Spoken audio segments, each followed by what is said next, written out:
Magkaigsunan, matag karunugon niya, makadawat kami o inyong mga pangutana. Happy Whispers meeting ibog na kalibot. Atong tulmanon oras sa atong Padaran ko silang issue na walay kalabutan sa Diyos. Magdisidir na ganita nga mo serbisyo sa atong Ginoo. Ang yawa, mangita o pamagi, mo-offer na mura-mura po ug iya sa Diyos. Ang inahan kanya aligaran ang napulog sa mga anak. Pinako kalimutan tiyon sa Ginoo. Nga ang tanang mga kalisod iyang isukli.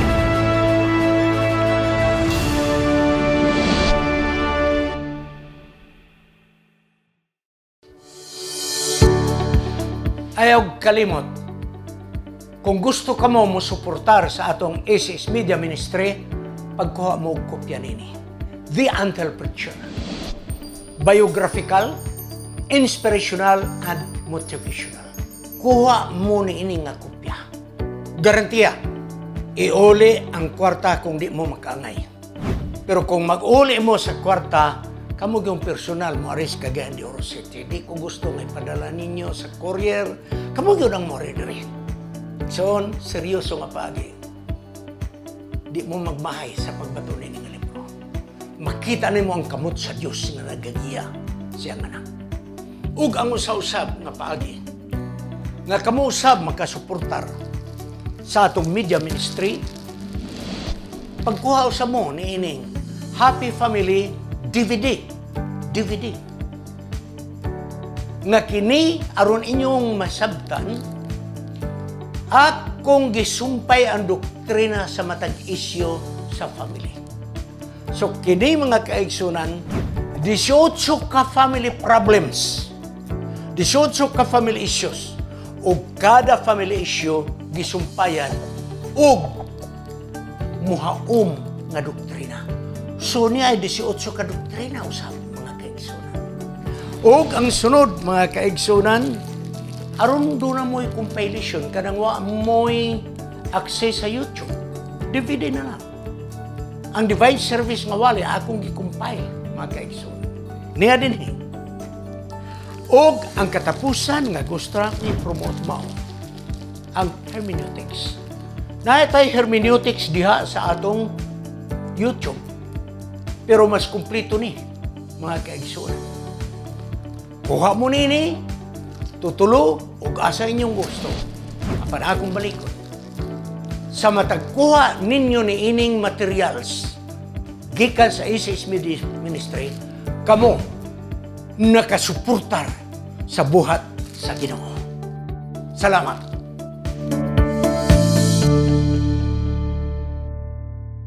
Happy Midweek Prayers sa Tibok Kalibutan.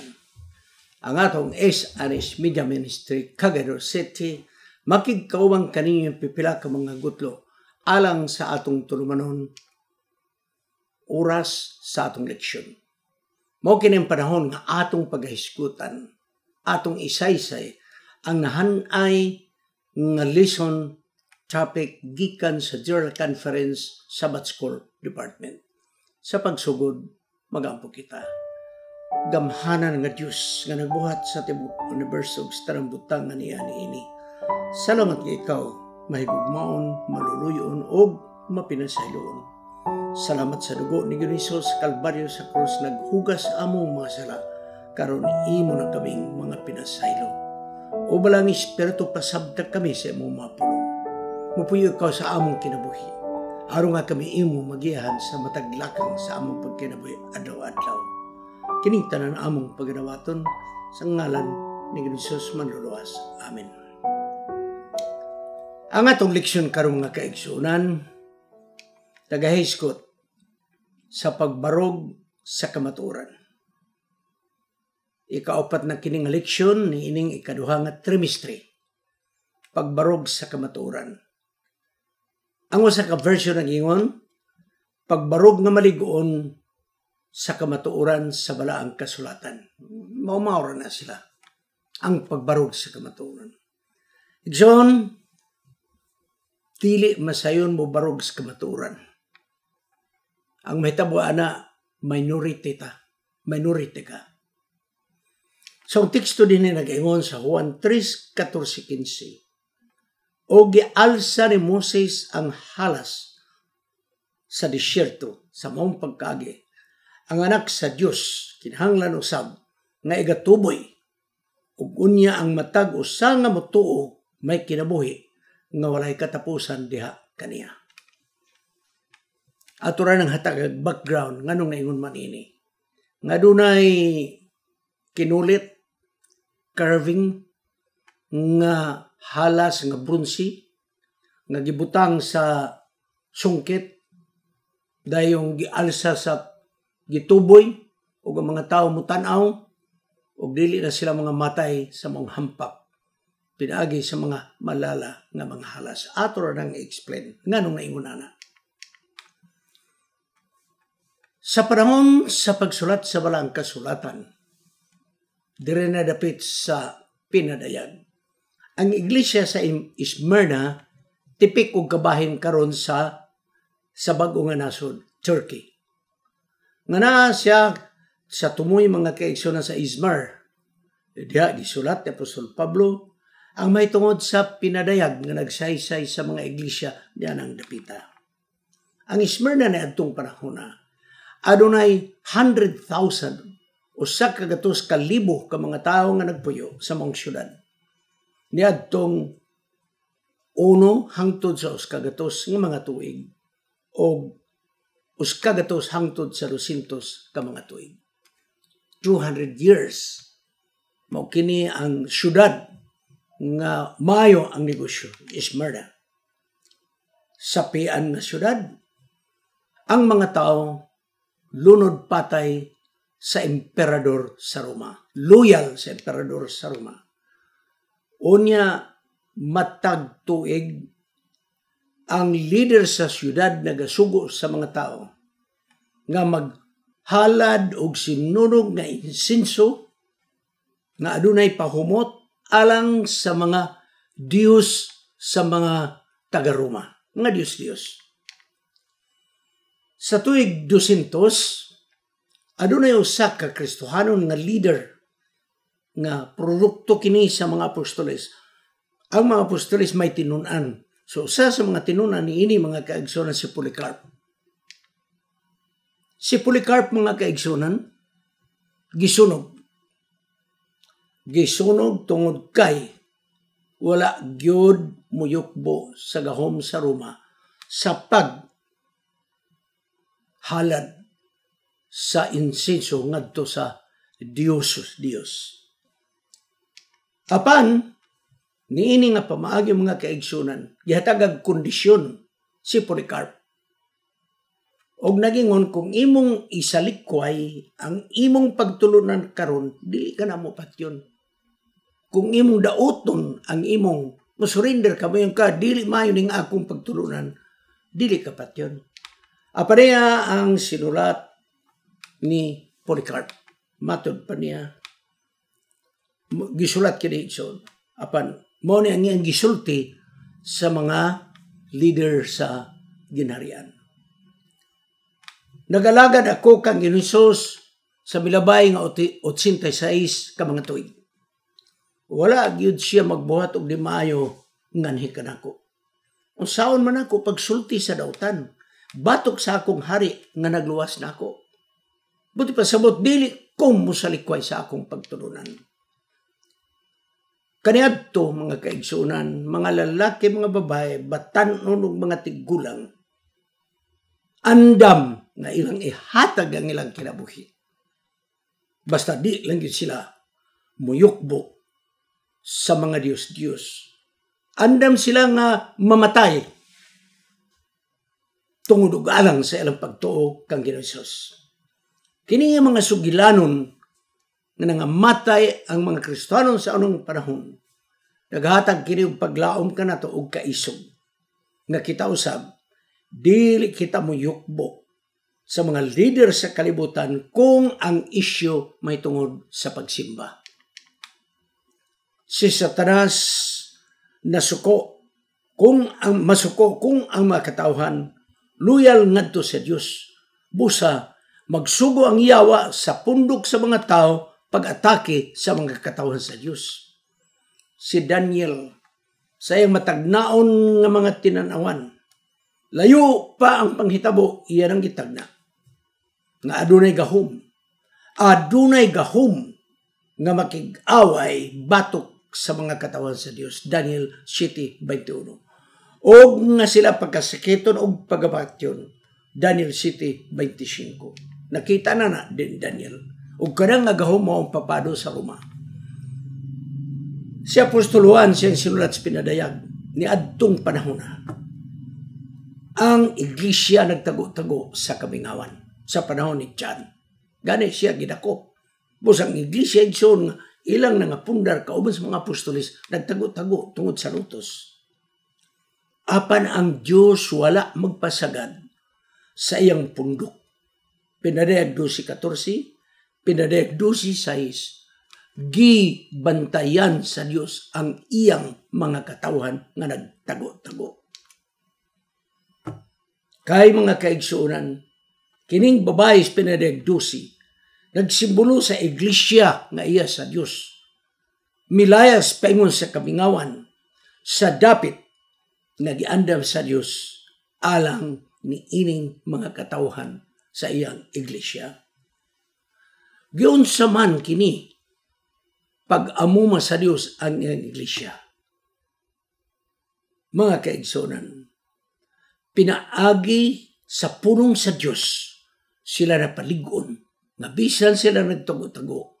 Apan ang pulong sa Dios diya kanila mao ni ang nagkapaligon sa ilang pag-alagad. Ang Dios naghatag og kasiguruan nga mga dapit sa madulom nga panahon gitaguan sa Dios ang mga katawhan. Mga kaigsuonan, tingali mo yung sa ako panatiko ko. Pero para sa ako mga kaigsuonan, dili ako'y mangita og dapit nga magtago-tago ko. No? Ang Diyos mooy magiya ka ng ko kung asa ko padulong, asa ko niya tagoy. Siya ang bahala, mga kaigsuonan. Kay sa panahon nga malisod ang kapanahonan sa mga katawan sa Diyos, ang Diyos na ay mga dapit nga gitagana alang sa kasiguruan sa iyang mga sumusunod. Nga diin, niining panahon na gipamatay ang mga Kristohanon.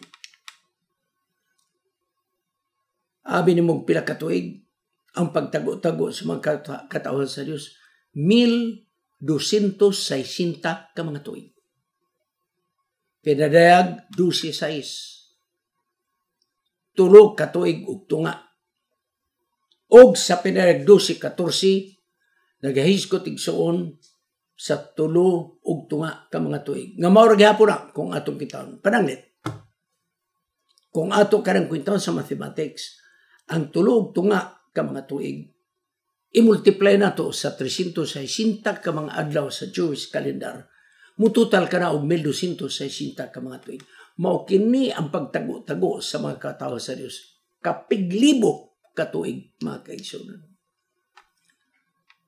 Kay ang usa ka adlaw sa tagna usamang kada katuig. Sumala sa numeros 14:34 Ezekiel 4:6. Basta tagna gani usa ka adlaw usa ka tuig na siya. Ang sinugdanan sa 1,260 ka mga tuig sa pagpangluto sa mga Kristohanon nagsugod sa 538 AD sa diha nga adunay grupo sa mga tao nga misukol sa Roma nga naabog iya kining giabog gipildi kini niya sa mao nga Roma. Sigson wa nay nakababag, wala nakababag, wa nay mugubat kanila. So nagsugod ang gahom sa papado nga Roma 538 AD. Mao kini ang sinugdanan sa madulom nga katuigan, gitawag Dark Ages, nga daghan sa mga Kristiyanon gipamatay tungod sa ilang pagka-masinulundon sa balaang kasulatan. Ang madulom nga katuigan, Dark Ages, gikas 538 nagpadayon ngadto sa 1798. Diha nahunong ang gahom sa papado. Sa diha nga si General Berthier gidakop ang Papa sa Roma, wa nay gahom ni adtong panahon na temporarily. So kung imong tanawon 538 paingon sa 1798, ang katuigan na mulang kubog 1,260 ka mga tuig. Dark Ages mo kini ang supremasiya sa papado sa Roma. Okay? Karon igsoon ang sinulat sa Jude usa ra man nag-chapter. Gisulat kini sa panahon sa 65 AD nga tuig. Alang sa mga Kristohanon nga nagpabilin nga matinud-anon taliwala sa mga kastigo. Si Jude nagapadasig sa Jude 3 verse 3 sa pakig-away nga hugot kayo nga pakig-away alang sa pagtuo nga gihatag sa Dios sa imbalaan ng mga tao. Gisugo ang mga katawan sa Dios, pakigbisog kamo alang sa inyong pagtuo. Kaya ang Diyos naghatag kaninyo sa inyong pagkabalaan. Og ang mga Kristohanon gipasidran ni Jude, nagingon siya adunay daghang mga dautan nga mga tao nga mosulod sa inyong iglesia nga di kamo makamatikod og di makaila aron lamang sa paggubot sa mga katawhan. Kailang gamiton ang grasya o kaluoy sa Dios sa sayop nga pamaagi aron ang tao makapadayon sa pagbuhat sa dautan nga binuhatan. So ang nisulod na gamit og Biblia, ang iyang gikapital ang kaluoy sa Dios. Pero lahi gilubag aron ang tao magpakasala og dugang. Ang tambag ni Jude atong panahon haom gihapon sa atong kapanahonan karon. Kay samtang gitambagan sila ni adtong panahon sa madulom nga mga katuigan, gitambagan gihapon kita karon. Nganuman, kay ang kamatuoran, gisagulan og bakak nga pagtulunan, pinaagi sa mga tradisyon sa ilang nga simbahan. Sa panahon sa madulom nga katuigan, ang mga katawan sa Dios nga matinud-anon nag-apil kini sa mga tao nga gitawag Waldenses. Mga tao kini nga tuwa sa bukid sa Italia, nga dool sa Fransya nga boundary. Tuwa sila dito sa bukid, mga kaigsunan. Bukid kini sa Europa. Kini mga Waldenses, ang ilang pagtuo simple kayo. Nga walay laing dalan sa kaluwasan sa Ginususra. Og ang giya sa ilang kinabuhi sa kamatuoran, Biblia ra gyud og Biblia. Kining Waldenses wala ni mo recognize sa papado sa Roma. Yadtong panahon ng mga kaigsunan. So sama-sama gyapon nga mga perhisyo sa kinabuhi sa mga tao sa Dios. Ang iglesia sa Esmirna adunay Dios nga gingalan si Dionysius. Dios sa bino og sa mga abot sa yuta. Ug kung ang saserdote mamatay ni ining Dios igsoon nga pagano, kung mamatay ang ilang saserdote, ang iyang haya butangan siya korona siyang agtang, simbolo nga nagkakaog siya sa iyang kinabuhi. Hapad ang Dios adunay laing korona nga gitagana sumala sa iglesia sa Esmirna. Pinadayag 2 Gs. Ayaw kahadlok sa umaabot ninyo nga mga kasakit. Tanawa, ang yawa naga-dala ka ninyo ngadtos bilangguan aron masulayan kamo sulod sa napulo ka mga adlaw sa mga kalisdanan. Apan magmatinud-anon kamo hangtod sa kamatayon, kay akong ihatag ang korona sa kinabuhi. Pinadayag 2 Gs. Mga kaigsuonan, kining korona sa kinabuhi, lahi nis korona sa pagano nga saserdote kung mamatay. Kaya kini nga korona, mo kini ang gitagana sa Dios alang kanato sa kadaugan. O kini nga padasig sa korona, nagapadasig kanato nga andam kita magpakamatay alang sa atong Ginoo. Ang mga Waldenses, balikan nato ang mga Waldenses. Diyan dapit sa bukid, boundary sa Italy o sa France. Naa sila dito sa tumoy. Bukid. Wala sila magpailalom sa Roma. Andam sila nga magpakamatay alang sa manluluwas. Kay nagatuo sila nga adunay korona sa kinabuhi nga gitagana alang sa mga matinudanon. Igsoon ang kahayag, pildihon gyud ang kangitgit. Kining korona sa kadaugan, lahi kini sa korona sa saserdote. Nga naman, kay kini igsoon korona sa kadaugan, sa atong pakig-away, batok sa yawa, kita nagmadaugon. Ang mga Waldenses, loyal sa Diyos, pinaagis pagtuman sa kasuguan sa Diyos, o ang Biblia, maong sukdanan sa ilang kinabuhi. Mauni, igsoon, mga Waldenses. Grabe ang patay sa papado sa Roma nga gihimo. Apadunay gipreserbar sa Dios ng mga Waldenses. Ang ila lamang gisimba ang Dios. Dili sila moyukbo sa papa sa Roma.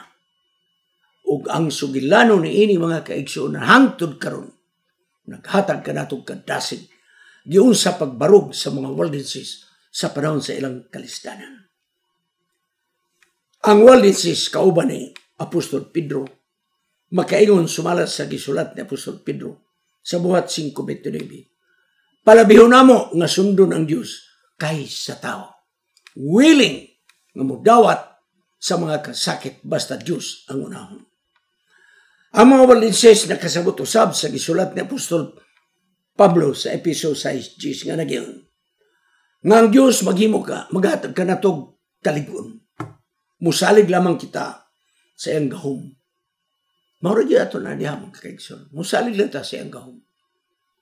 Kay siya ang Diyos mo ihatag ka na ito kaligod sa pagbarog sa kalistanan. Dayon adunay tambag naghihatag sa Diyos ka na ito. Sigo ni Jesus nagtambag. Pinareg 3:11. Magpabilin kamo sa pagbarog nga walay makailog sa korona nga akong ihatag kaninyo. Ang mga Waldenses nagdumili sa pagtuman sa pagtulunan sa papado nga Roma. Kini nga mga isog nga mga tao sa pagtuo, may kaisog nga mubarog sa kamatuuran sa balang kasulatan. Hinumduman ninyo nga atong leksyon may tungod sa pagbarog sa kamatuuran. Ang mga Waldenses mao na ang unang nag-translate sa Bible ngadto sa ilang dialect. Dili English ilang dialect, ha? Dialect sa Italia. Sila mo nag-una